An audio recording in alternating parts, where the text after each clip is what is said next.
What if God has protected everything man has tried to destroy?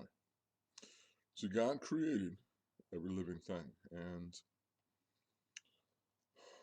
he said it was good. So it's his and it's good. And man has, in various ways, tried, either through effort or through ignoring things, to destroy things God has created. We know that matter cannot be created or destroyed by anybody other than God, and same with energy. And I wonder, and that's the purpose of this question, this thought experiment, if the same thing applies to every living work of art God has made. If our attempts to destroy passenger pigeons result in God concealing them, either as living things or as little DNA packets to repopulate the new earth. Because he made it and it's good, there's nothing wrong with it. What was wrong with it and got in the way of man's desire to expand and man's poor stewardship of creation. Beautiful things that we only imagine. Who else wishes they could see a real woolly mammoth face to face? Now, I think it's hubristic of man to attempt to clone dead things, but I believe it is a good hope to hope that God is going to show them to us himself.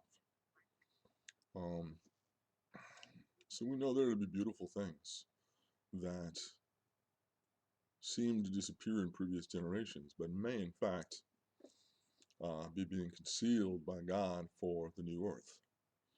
Things like the thylacine, whose death is partially, okay, entirely due to human foolishness. It's a beautiful marsupial with tiger stripes, and farmers believed it was eating their livestock, and it probably wasn't. So they put a bounty on it. So you tell poor farmers will give you a few $100s every time you kill one, and it's not a hard thing to understand why people just started killing them in large numbers.